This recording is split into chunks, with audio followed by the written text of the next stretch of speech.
¿Qué tal? Mi nombre es Rafael Gijena y como indica la diapositiva, en esta oportunidad hablaremos de ictericia y bioquímica. Luego de los objetivos en la introducción, repasaremos el metabolismo de la bilirrubina, definiremos ictericia, su diagnóstico diferencial y clasificación. Continuaremos finalmente con unos conceptos básicos respecto al enfoque del paciente ictérico para explicar cada tipo de ictericia. Los objetivos de la clase son repasar los conceptos básicos del metabolismo de la bilirrubina, interpretar las etapas de formación, conjugación y excreción con el fin de correlacionarlas con las distintas situaciones patológicas asociadas y justificar los hallazgos clínicos y de laboratorio que en ellas ocurren. Podemos ver a la izquierda un esquema que resume el catabolismo del hemo y el metabolismo de la bilirrubina. A su lado graficamos tres compartimentos. Uno representando el torrente sanguíneo, otro al hepatocito y un tercero a las vías biliares, tanto intrahepáticas como extrahepáticas conjuntamente. La bilirrubina encuentra su origen como producto de la degradación del hemo. La mayor parte de este proviene normalmente de los eritrocitos senescentes degradados por el sistema fagocítico mononuclear en hígado, vaso y médula ósea, donde la enzima hemoxigenasa actúa sobre el hemo y genera biliverdina, sobre la que actúa la biliverdina reductasa, dando origen a la bilirrubina. Esta bilirrubina es un pigmento amarillento que no es soluble en plasma, por lo que se une a la albúmina para circular en sangre. De esta manera no se filtra a nivel renal y entonces no aparece en la orina. Unida a la albúmina, la bilirrubina llega al hígado. En un primer proceso ingresa al hepatocito por su polo sinusoidal y las ligandinas I y Z impiden su vuelta a la sangre. En un segundo paso, en el microsoma del retículo endoplásmico, se conjuga con ácido glucurónico. Esta reacción está catalizada por la UDP-glucuroniltransferasa. Los conjugados de bilirrubina, en su mayoría diglucurónidos, son transportados activamente a través del polo canalicular del hepatocito y pasan a bilis en el tercer proceso de transporte y excreción. Esta bilirrubina conjugada es hidrosoluble, por eso puede eliminarse en la bilis para circular por las vías biliares hacia la luz intestinal. En el colon, por acción de las bacterias de la flora intestinal, esta bilirrubina conjugada va a dar lugar primero a un compuesto incoloro que al oxidarse genera estercobilina y urobilina, pigmentos de color parduzco. En la materia fecal es el estercobilinógeno el que da origen a la estercobilina que tiñe normalmente las heces. Un porcentaje menor vuelve al hígado para ser reutilizado en la conjugación de la bilirrubina, cerrando así el circuito enterohepático. Quienes no se reutilicen alcanzan la circulación, llegan al riñón y aparecen en la orina, toma el nombre de urobilinógeno, que al oxidarse da lugar a la urobilina que le otorga la coloración normal a la orina como la conocemos. En todo este último paso pueden encontrar según la bibliografía diferencia en la nomenclatura, solo como estercobilinógeno o solo como urobilinógeno, o abarcados todos estos compuestos en una misma familia como urobilinoides. Pero lo que nos importa es que, a partir de la acción bacteriana sobre la bilirrubina conjugada, vamos a terminar teniendo estercobilina en las heces y urobilina a nivel de la orina. Ahora vemos en conjunto todos los pasos. Bilirrubina no conjugada, que no pasó por el hígado, la conjugación en el hepatocito y bilirrubina conjugada después de su pasaje por el hígado. Para poder definir ictericia necesitamos primero conocer el valor normal de la bilirrubina en sangre. La concentración de la bilirrubina sérica normalmente es menor a 1 mg por decilitro. Este corresponde a 0,8 mg por decilitro de bilirrubina no conjugada o indirecta y a 0,2 mg por decilitro de bilirrubina conjugada o directa. Establecidos los valores normales, podemos definir ictericia ahora como la coloración amarillenta de la piel y las membranas mucosas. Este color es la expresión clínica de un aumento de la concentración de bilirrubina en sangre mayor a 2 mg por decilitro. Es cuando supera este valor que el pigmento pasa a los tejidos y le otorga ese tinte amarillento característico. Pero podemos preguntarnos ahora entonces, ¿qué pasa cuando es mayor a 1 pero menor a 2 mg por decilitro? Bueno, en esta situación se habla de una hiperbilirrubinemia, pero subclínica. La pueden encontrar llamada también como subictericia. Mientras observamos algunas imágenes a manera de ejemplo, tengamos en cuenta algunos conceptos. Para reconocerla, se debe examinar al paciente preferentemente con luz natural, porque la luz artificial puede disimular hiperbilirrubinemias. Además, se observa característicamente mejor a nivel de la esclerótica. Las subictericias que nombramos antes se reconocen clínicamente por la coloración amarillenta anaranjada a nivel del velo del paladar. En la imagen de la izquierda pueden observar un paciente con ictericia y ascitis. Este último término hace referencia a la acumulación de líquido en la cavidad abdominal. Cuando analicemos la esclerótica, además de las consideraciones previas respecto a la iluminación, podemos pedirle al paciente que mire hacia arriba a la vez que traccionamos suavemente el párpado inferior hacia abajo. Así podremos observar bien la conjuntiva vulvar y la bolsa de la conjuntiva inferior. Esta última es totalmente blanca en sujetos no ictéricos. Si quieren, pueden hacerlo ustedes mismos frente al espejo. Tengan en cuenta que previo a toda maniobra de un examen físico se requiere una correcta higiene de manos y es conveniente tener las uñas cortas. Con lo visto hasta recién podemos preguntarnos entonces, ¿todo paciente con coloración amarillenta de piel y mucosas padece ictericia? No, esto no es así. Debemos realizar lo que se llama entonces el diagnóstico diferencial con las pseudoictericias. En la pseudoictericia se pigmenta piel exclusivamente y no se tiñe la esclerótica. Pero principalmente tengamos en cuenta que los pacientes tienen el tinte amarillento, pero no hiperbilirrubinemia. La causa más común de pseudoictericia es la hipercarotinemia, sea por la ingesta excesiva de carotenos o por diabetes mellitus o hipotiroidismo que alteran su metabolismo. Otra causa de pseudoictericia puede ser la insuficiencia renal crónica por la retención de urocromos o la ingesta de ácido pícrico con fines de simular una hepatitis, entre otras opciones. Recordemos principalmente que en esta situación la coloración se debe a otro pigmento distinto de la bilirrubina. Claramente entonces cuando hablamos de ictericia pensamos en bilirrubina y más específicamente en el aumento de su concentración en sangre. Luego de realizado el diagnóstico diferencial como vimos recién, debemos precisar su origen o causa. Y para esto necesitamos clasificar la ictericia según sea prehepática, hepática o poshepática. Esto nos orienta hacia el paso alterado en el metabolismo de la bilirrubina, donde en las prehepáticas podemos hablar de un mayor aporte de bilirrubina o de alteraciones en su transporte antes de pasar por el hígado. Sospechamos de una alteración de la captación, de la conjugación y o del transporte y excreción en las hepáticas. Y podemos sospechar finalmente de una alteración en la producción o alteración del flujo normal de la bilis, lo que se conoce como colestasis, en las poshepáticas. ¿Recuerdan que la bilirrubina estaba presente de dos formas? Bueno, en estos tres casos, si bien hay hiperbilirrubinemia en todas, en las ictericias prehepáticas, esta se corresponde a un aumento a expensas de la bilirrubina no conjugada con una bilirrubina conjugada normal. Diferente es el escenario que se presenta en la mayoría de las ictericias hepáticas, donde el aumento es a expensas de la bilirrubina conjugada e incluso mayor aún en las poshepáticas. Se puede decir que hay un perfil característico según el tipo de bilirrubina que predomina entonces, pero también van a haber otras características que nos ayuden a diferenciarlas.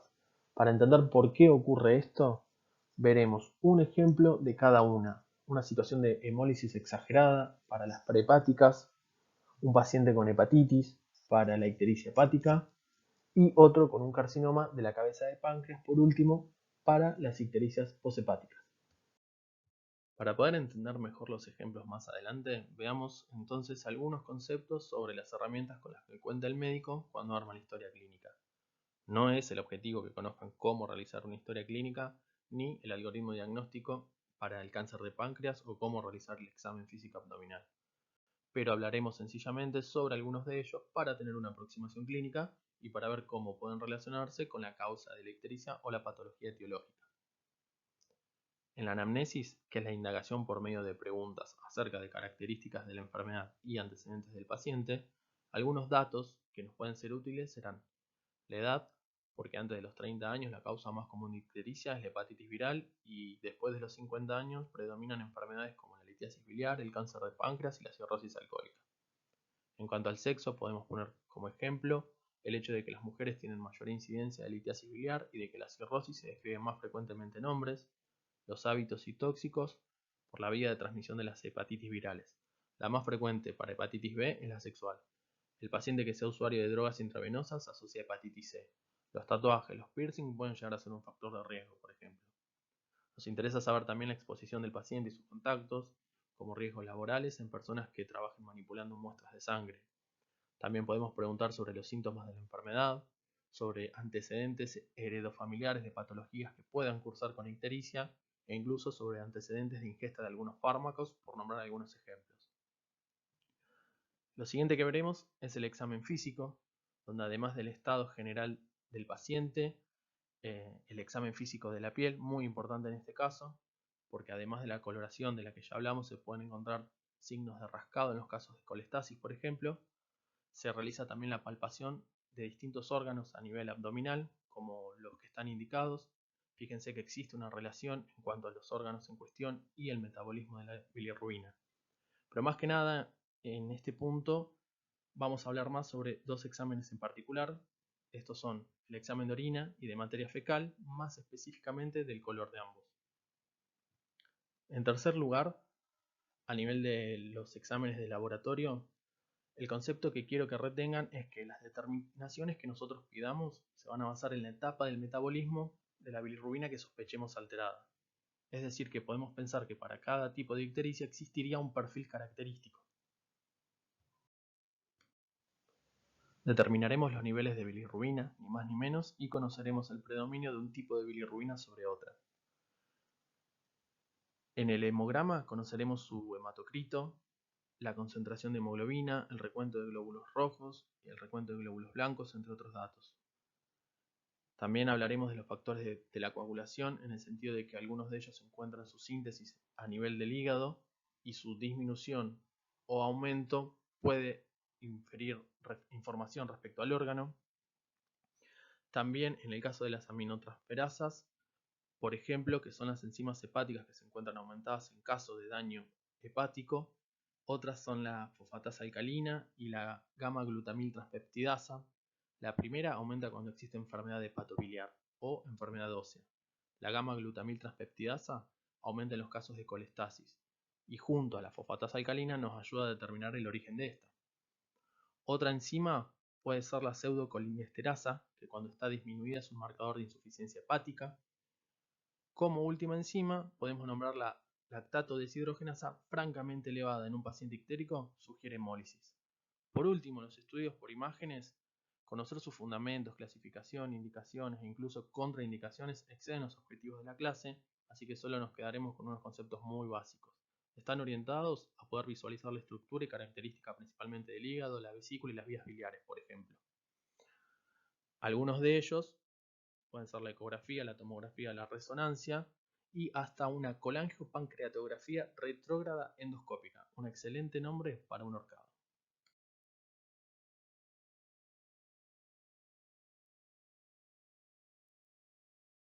Bien, veamos ahora sí un ejemplo de una ictericia prehepática. Una paciente se presenta a la consulta y ustedes al observarla notan una coloración amarillo pálido. En la anamnesis rescatan algunos datos.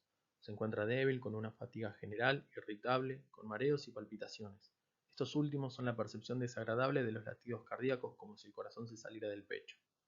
También les cuenta que recuerda que su abuela tuvo una anemia rara. Les comenta también que viene haciendo pis de un color oscuro, algo anaranjado, y que cuando va al baño las heces también son más oscuras. Ustedes la examinan y además de la coloración general, observan el color amarillo a nivel de la esclerótica, le toman el pulso y detectan más de 100 latidos por minuto, lo que se conoce como taquicardia. Cuando realizan el examen físico del abdomen, en la palpación, notan que pueden detectar fácilmente el vaso por su tamaño agrandado. Ustedes saben que tienen que pensar en bilirrubina y en su metabolismo. La clínica que encontraron hasta ahora les hace pensar en anemia y también en hemólisis, en destrucción de glóbulos rojos de forma exagerada, porque notan síntomas característicos de una anemia y los signos hallados también respaldan esta idea.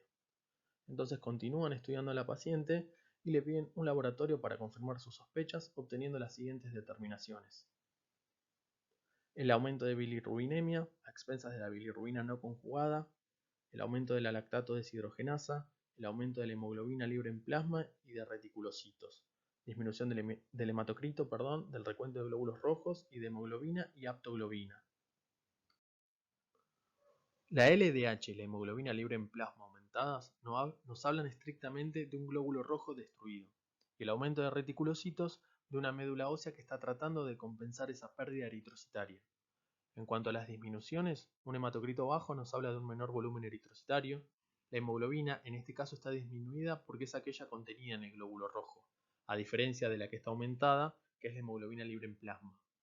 Y por último, la aptoglobina, que al unirse ahora a la hemoglobina libre que circula, hace que disminuya su concentración.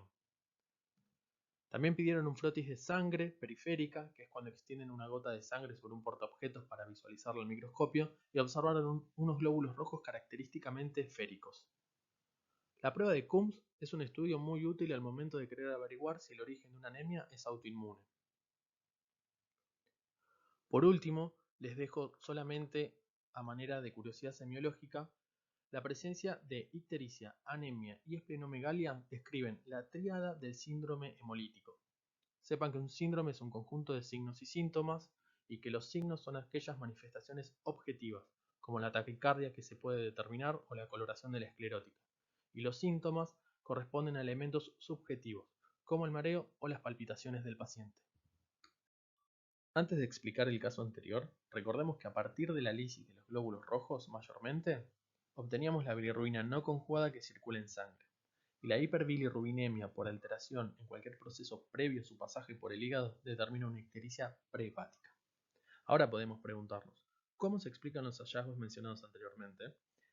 La forma alterada de los eritrocitos hizo que se encuentre aumentada su destrucción a nivel del vaso. De esta forma, aumentó también su metabolismo y a partir de él se obtuvieron finalmente valores elevados de bilirrubina no conjugada. El resto de la vía se encuentra sin alteración alguna, por lo que el aumento de bilirrubina no conjugada a expensas de la destrucción de los esferocitos se traduce en una mayor cantidad de bilirrubina no conjugada que ingresa al hepatocito, que se conjuga y que da lugar a un aumento de la bilirrubina conjugada que se excreta en las vías biliares. Esta mayor concentración de bilirrubina conjugada en la bilis terminará generando mayor cantidad de estercobilina y urobilina. Esto, a nivel de la materia fecal, resulta en heces más coloreadas, lo que se denomina hipercolia. A nivel de la orina, también intensifica la coloración, dándole un color té más oscuro de lo normal. Esto no debe confundirse con coluria, y más adelante veremos la diferencia. Observamos entonces que la ictericia prehepática se caracteriza por cursar en sangre con aumento de la bilirrubina a expensas de la no conjugada y con bilirrubina conjugada normal, y en las excretas, hipercolia y orina color té.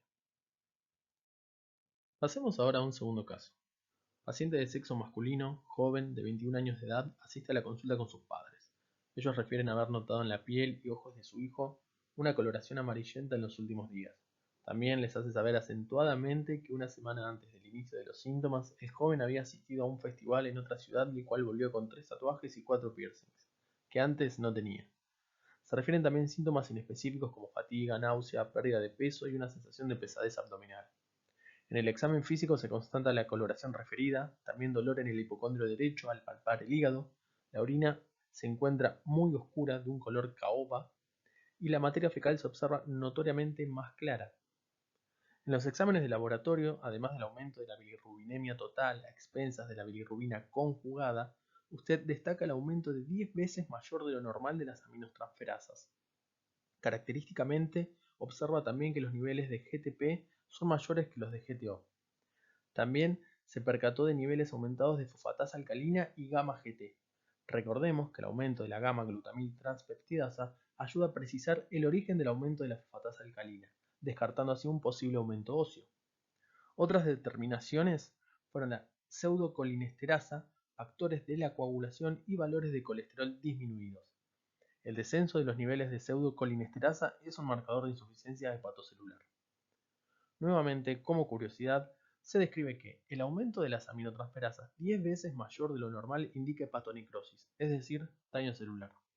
También en la hepatitis viral es característico que los niveles de GTP sean mayores que los de GTO. El paciente en cuestión tiene una hepatitis, donde el parénquima se encuentra inflamado.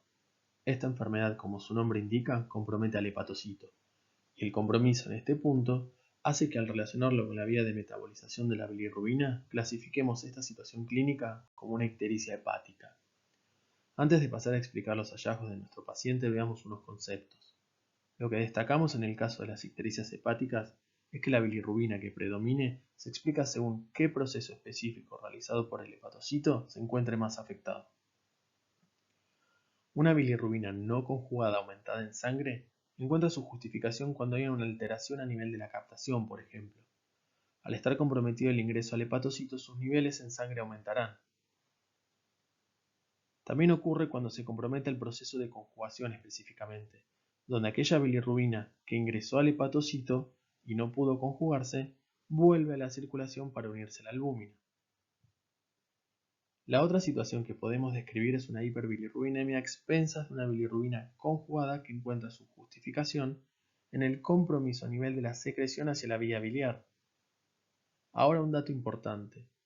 La mayoría de las ictericias hepáticas cursan con hiperbilirrubinemia a expensas de un aumento en los niveles de bilirrubina conjugada. ¿Pero por qué? Por un lado, este tercer proceso a nivel del hepatocito es el paso limitante. Esto explica que se comprometa en mayor grado que los otros dos procesos cuando hay daño en la célula hepática.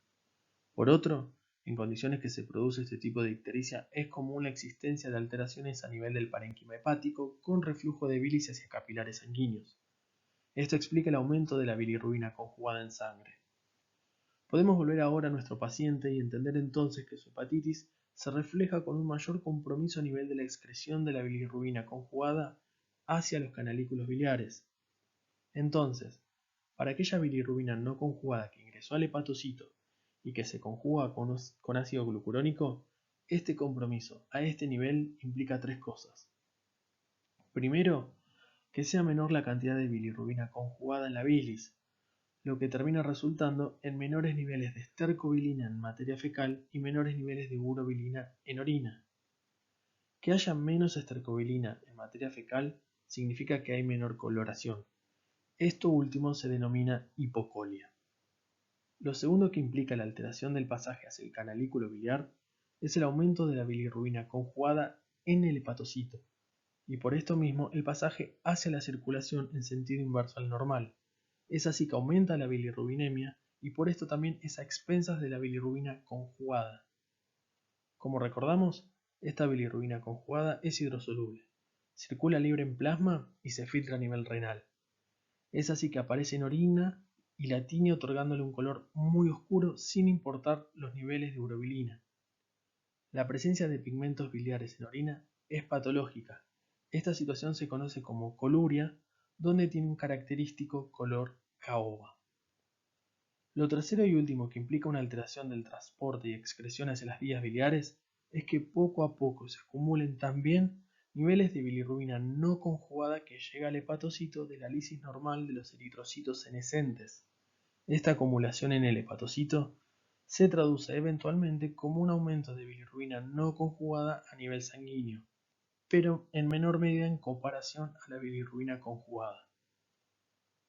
Observamos entonces que la mayoría de las ictericias hepáticas se caracterizan por cursar en sangre con aumento de bilirrubina total a expensas de la conjugada y con un menor aumento de la bilirrubina no conjugada, y en las excretas hipocolia y coluria.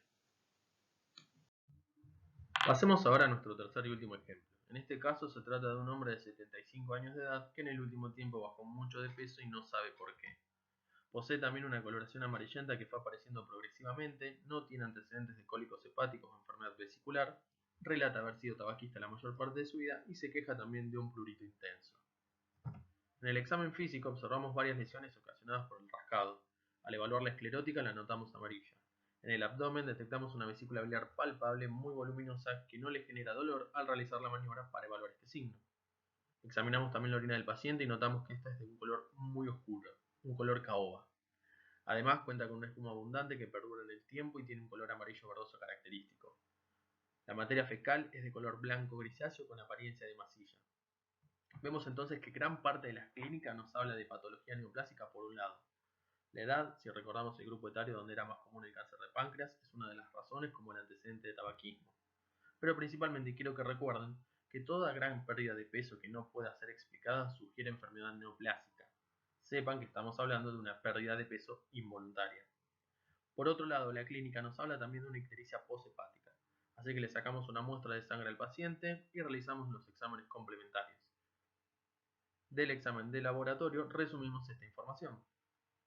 Aumento de la bilirrubinemia total a expensas de la bilirrubina conjugada, aumento de fosfatasa alcalina y de gamma-glutamil transpeptidasa y aumento de la colesterolemia.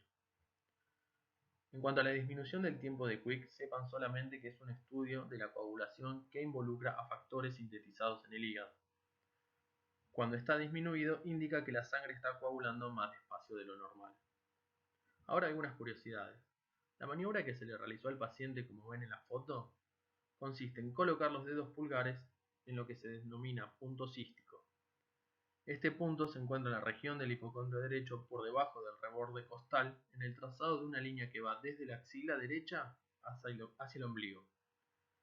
Se le pide que inspire profundamente a medida que se ejerce presión de manera suave. Cuando genera dolor, corta la respiración y se dice que es positiva, lo que indica inflamación de la pared de la vesícula. Pero a nuestro paciente no le generaba dolor y descartamos esa posibilidad. Así que, otro dato complementario que les comparto es que ictericia y vesícula palpable agrandada de tamaño como una bola incluso al punto que en ocasiones puede llegar a verse, hay que pensar en una obstrucción de las vías biliares en un punto posterior a la desembocadura del cístico, lo que se relaciona con una ley que dice que en esos casos uno debe pensar en un tumor de cabeza de páncreas hasta que se demuestre lo contrario. Por último, la presencia de ictericia, coluria y acolia describen el síndrome coledociano que indica la ausencia del paso de bilis al intestino. Compartidos estos datos como curiosidades complementarias, volvamos a nuestro paciente. Realizamos el pedido de estudios por imágenes pertinentes y en una tomografía de abdomen se visualiza una masa a nivel de la cabeza del páncreas.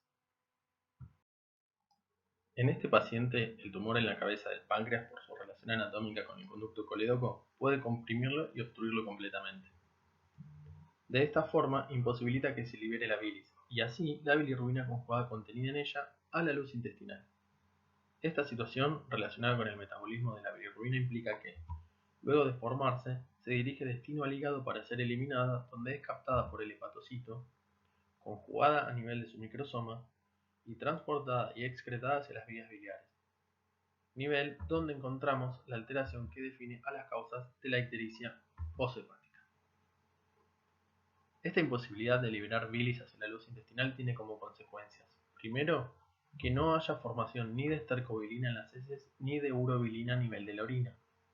El hecho de que no haya formación de estercobilina en las heces impide que ésta tenga su color normal, por eso en su ausencia adquiere el color gris, tipo masilla que poseía el paciente. Esto se denomina acolia. Lo segundo que implica este mecanismo de colestasis es que aumentan en cantidades muy importantes los niveles de bilirrubina conjugada en la bilis poco a poco, y que eventualmente, por no poder seguir su camino normal, haya pasaje de bilis al hepatocito y extravasación al torrente sanguíneo, lo que trae aparejado la aparición de bilirrubina conjugada y de sales biliares que también son contenido de la bilis. La bilirrubina conjugada entonces se filtra a nivel renal, esto hace que aparezca en orina. Así la tiñe del característico color caoba, situación que se denomina coluria. El aumento de las sales biliares en sangre, por otro lado, se relaciona con el prurito del paciente. Lo tercero que implica la imposibilidad del pasaje de la bilis a la luz intestinal es que eventualmente la alteración en este punto del proceso se manifiesta a instancias posteriores, lo que se demuestra en un leve aumento de la bilirrubina no conjugada. Los aumentos de las enzimas gamma-GT y fosfatasa alcalina que se encuentran en el endotelio de las células de la vía biliar se explican por el daño en estas células a raíz del aumento de la presión por la bilis no eliminada. Puede existir aumentos de aminotransferasas porque hay en algún grado lesión del hepatocito, pero estos niveles serán menor que en una ictericia hepática. La bilis es necesaria para la absorción de la vitamina K. La vitamina K es necesaria para la síntesis de algunos factores de la coagulación. Sin bilis no se absorbe vitamina K, entonces termina por prolongar el tiempo de Quick. Veamos ahora finalmente el resumen de lo que encontramos en las ictericias poshepáticas. En sangre, un aumento de la bilirrubina a expensas de la bilirrubina conjugada y a nivel de las excretas, acolia y coluria. Ya vimos los tres tipos de ictericia según la clasificación y por qué predominaba un tipo de bilirrubina u otro en cada caso. Reunamos ahora las características diferenciales en este cuadro junto a las características del color de la orina y de la materia fecal. Hasta acá, los datos relevantes que no pueden dejar de conocer respecto a esta diapositiva. Por otro, muestro este segundo cuadro solo de forma complementaria para que vean otras diferencias entre la ictericia hepática y poshepática.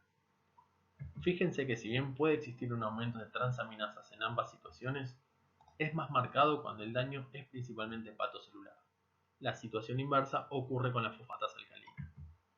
Podemos ver también que aunque en las ictericias hepáticas pueda cursar por aumento de las sales biliares, por compromiso en la arquitectura del hepatocito, el aumento es más marcado en las poshepáticas, lo que determina aquí la aparición del prurito. Estas dos cuestiones se explican por la relación entre las vías biliares intrahepáticas y el hepatocito.